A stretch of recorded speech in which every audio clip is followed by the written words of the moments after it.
Hola a todos, el día de hoy vamos a resolver las preguntas de Historia de Perú y Historia Universal que vinieron en el último examen de admisión de la Universidad San Marcos de Perú. En la primera pregunta nos dice sobre el poblamiento americano.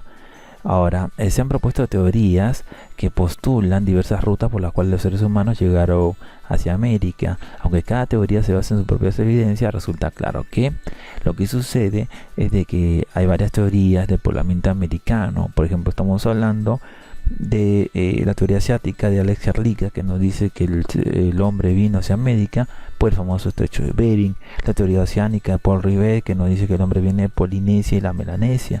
La teoría australiana de Méndez Correa, que nos dice que el hombre vino de Australia a través de la Antártida.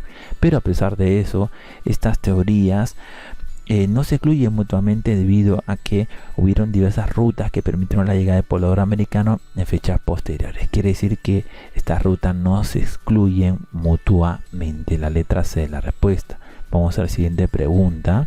Nos dice, a inicios del siglo XVIII, la dinastía de los Habsburgo fue reemplazada por los Borbones en el gobierno de España y sus colonias. Las reformas fueron implementadas en por la nueva dinastía con el objetivo de lo que pasa de que en esta época había un rey llamado Carlos II, que era de la dinastía de los Habsburgo, y este señor prácticamente era un desastre. España era un desastre. Había una crisis política, económica, social, pero a pesar de eso nace lo mejor de su literatura. Estamos hablando del siglo de oro de España. Ahora, viene después la dinastía de los Borbones y van a implementar algunas reformas, y estas reformas son las famosas reformas borbónicas. Esto se va a repercutir tanto en España como en sus colonias. Pero ¿qué buscaban estos cambios? Buscaban mayores ingresos que venían de la colonia, querían mayores ingresos hacia donde es España. Otra forma de decirlo, incrementar los ingresos de la colonia provenientes de sus colonias. La letra A es la respuesta. Vamos a la siguiente pregunta y nos dice, identifique dos asuntos que correspondan al gobierno de Odría, conocido como el Ochenio. Odría gobernó el Perú desde 1958 hasta 1956. Ahora, este señor, lo que va a pasar es de que va a tener una alianza, se va a unir con la oligarquía agroexportadora, y como hablamos de una dictadura, va a estar en contra de los partidos opositores. ¿Cuáles eran los partidos que estaban en contra de Odría? Los apristas y los comunistas. Entonces estos dos eran la respuesta, la 2 y la 3, la letra B. Vamos a la siguiente pregunta y nos dice, en el Neolítico, la domesticación de plantas y animales, dice, el perfeccionamiento del instrumento de trabajo hechos de piedra y el inicio de los recetos trajeron como consecuencia. Ahora, lo que pasa es de que esta domesticación de plantas y animales es lo que se llama la famosa revolución neolítica.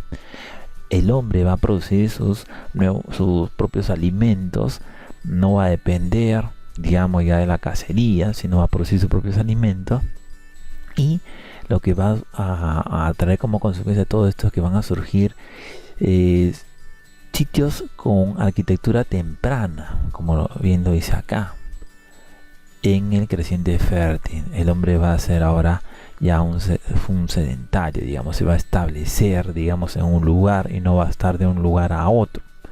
Eso es una consecuencia de esta revolución neolítica, la letra C. Vamos a la siguiente pregunta y nos dice, en el sistema feudal, hablamos de Edad Media, las sociedades europeas medievales fueron concebidas como compuestas por tres grupos diferenciados: la nobleza, el clero y los campesinos. La nobleza guerrera cumplía la función de defender a los religiosos y campesinos de los ataques de los pueblos extraños. El clero estaba encargado de orar por la salvación de las almas de estos tres grupos, y los campesinos con su trabajo brindaban al clero y a la nobleza recursos para su manutención. Este tipo de organización, esta es la pregunta, este tipo de organización, ¿cómo se llamaba? Lo que pasa es de que acá un campesino no podía ascender y llegar a ser del clero ni tampoco de la nobleza. era estático, digamos, ¿no? Y esta forma estática y donde, digamos, hay una dependencia, digamos, ¿no? Todo se mantiene por sí mismo y es estático. Todo este sistema se llama estamental. Y esa es la respuesta a la letra T. Recuerden que esto es Edad Media en Europa. Vamos a la siguiente pregunta. Nos dice: las 13 colonias británicas justamente en América del Norte, correcto, declararon su independencia el año 1776. Para estos colonos, es decir, los que estaban ahí en lo que es actualmente Estados Unidos, la independencia se justificaba en el derecho a rebelarse contra su gobierno, un gobierno británico que consideraban injusto. Ahora, pues no protegía los derechos naturales e inalienables de los hombres. ¿Cuál es? La pregunta es esta: de las siguientes medidas británicas eran consideradas por los colonos como un atentado contra sus derechos. Lo que pasa es de que estamos hablando del famoso impuesto al té. Esa es otra forma de decirle el cobro de los altos impuestos sin consulta. Ese es uno.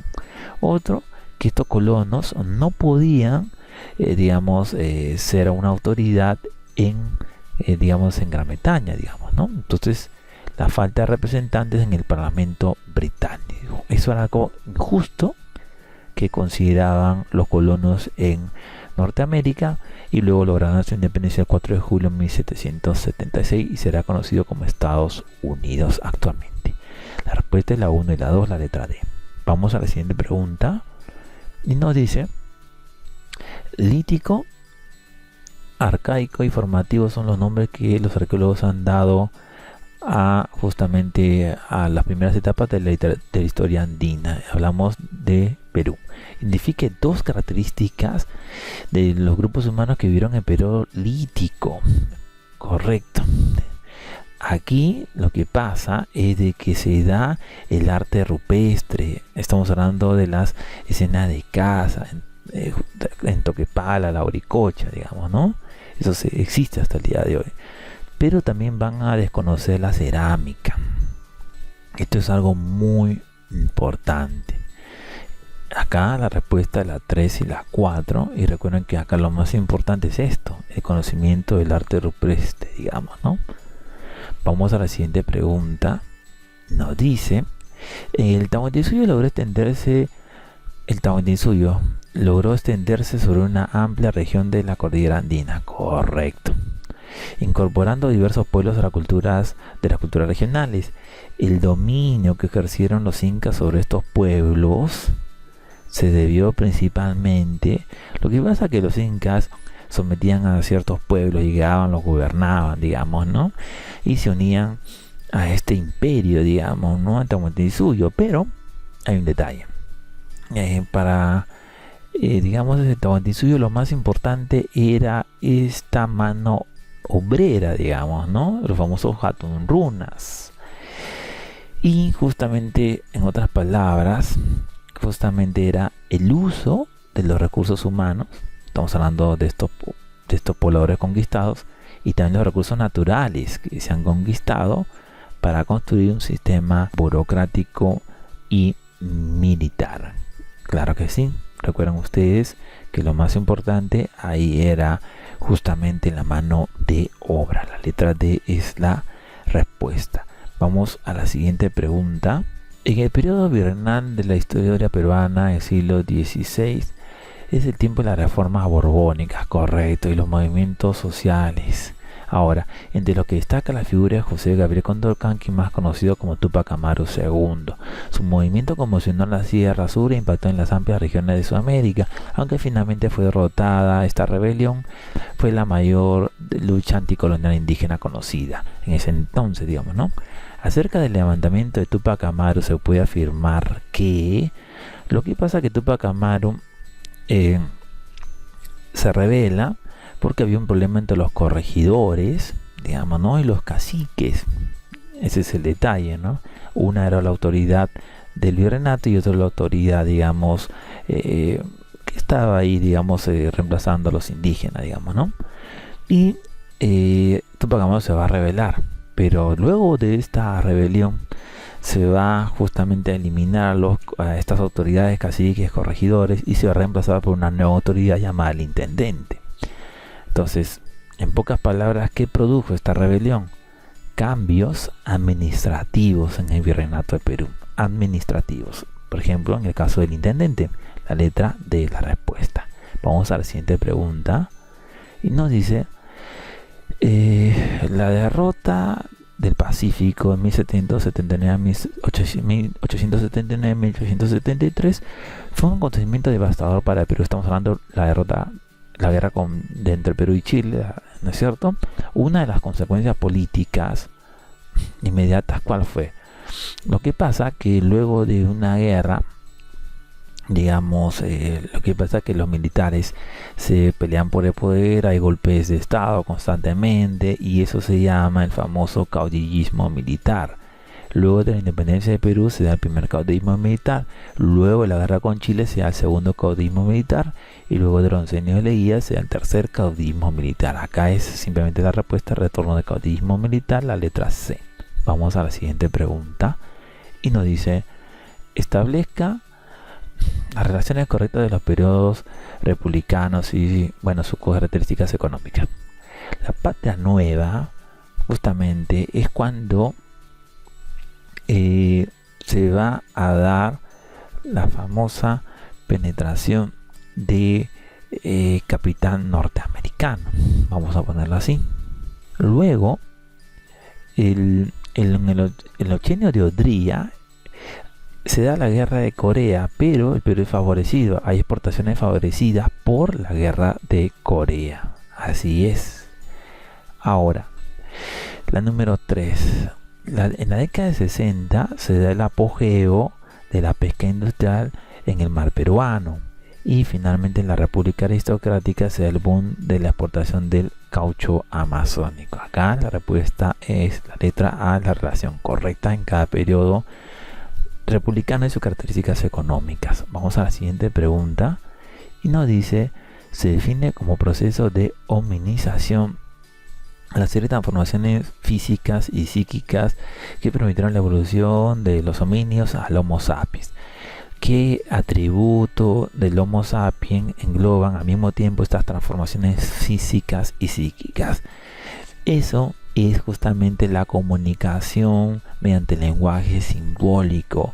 Un ejemplo de este lenguaje simbólico es el famoso arte rupestre, es decir, cuando el hombre primitivo representaba escenas de caza en las paredes, digamos, ¿no? El famoso arte rupestre, pero vean ustedes, ya es un lenguaje simbólico, se está comunicando. La respuesta es la letra C. Vamos a la siguiente pregunta y nos dice, durante el siglo, digamos, V, destaca la figura de Alejandro Magno, correcto, gobernante de Macedonia y Grecia, quien fue célebre por sus conquistas militares. En ese contexto, la fundación de Alejandría en Egipto facilitó. Lo que pasa que Alejandro Magno se expande, pero cuando se expande también está llevando la cultura de Grecia, digamos, ¿no? Y todo este momento cuando se expande y se da la mezcla de la cultura de Oriente y Occidente es el famoso helenismo. Alejandría era una ciudad en donde va a estar una biblioteca. Esa biblioteca va a albergar los conocimientos más importantes de esa época y, digamos, a través de todo esto se va a transmitir los conocimientos de Grecia. Entonces, en otras palabras, va a facilitar, porque se la pregunta, justamente la expansión de la cultura griega. La letra E es la respuesta. Vamos a la siguiente pregunta. Nos dice, en los siglos XVIII y nos dice en los siglos XV y XVI la cultura europea fue transformada por el movimiento renacentista, correcto, que se manifestó en la costumbre, la ciencia, la poesía y las artes plásticas. El cambio cultural se inició en Italia, la tierra natal de Leonardo da Vinci, Miguel Ángel, Rafael. Si se consideran las influencias, podemos afirmar que el arte renacentista estuvo inspirado en, bueno, el Renacimiento en general tomó de base las culturas de Grecia y Roma, es decir, la cultura clásica, en otras palabras. Otra forma de decirlo, los valores estéticos de la cultura clásica, la antigüedad clásica es Grecia y Roma. La letra A es la respuesta. Vamos a la siguiente pregunta y nos dice: en los siglos XV y XVI se produjo la expansión de Europa hacia África, Asia y América. Los portugueses y los españoles empeñaron roles fundamentales en esta empresa. Una de las consecuencias de este proceso fue lo que sucede es de que cuando los europeos vienen y conquistan América, también traen algunas enfermedades. Y cuando traen algunas enfermedades, estamos hablando de que se produce en América, por ejemplo, una crisis demográfica que afectó al Nuevo Mundo. ¿Por qué crisis demográfica? Porque, como lo estamos mencionando, van a morir muchas personas, muchos indígenas, gracias a estas enfermedades que traían estos europeos. Entonces la letra D acá es la respuesta. Vamos a la última pregunta. En el Tratado de Versalles, las condiciones impuestas a los países perdedores de la Primera Guerra Mundial fueron muy drásticas. Perdieron territorios, colonias, poderío militar, se les exigió una reparación monetaria. Una de las consecuencias inmediatas de estas condiciones, ¿cuál fue? Por ejemplo, en el caso de las consecuencias de este tratado para Alemania, serían notorias durante el periodo entre guerras, es decir, entre cuando acaba la Primera Guerra Mundial y cuando se va a empezar la Segunda Guerra Mundial, que en el aspecto económico se hizo evidente con uno de los procesos inflacionarios más grandes de la historia, ¿no? Hay una recesión de 6 millones de desempleados, ¿no? Digamos, en Alemania. Ahora, también ¿qué va a suceder? Estos males, digamos, ¿no? Económicos surgidos en la década del 20 también se van a implementar en los años 30 con el inicio de la Gran Depresión. Pero, en pocas palabras, acá estamos hablando de una crisis económica alemana de los años 20. Y vean ustedes que todo esto va a repercutir más adelante. Es lo que pasa que a través de esta crisis se da básicamente en Alemania algunos cambios. Se va a imponer el Tercer Reich o Tercer Imperio y va a aparecer la figura de Adolfo Hitler, y ya estamos hablando de los preparativos para lo que vendrá más adelante, la Segunda Guerra Mundial. Acá la respuesta a la letra D. Esperamos que les haya gustado este video, esperamos sus comentarios y sugerencias, y los invitamos a que se suscriban a este canal para que puedan ver todos los videos que tenemos para ustedes. Gracias a todos.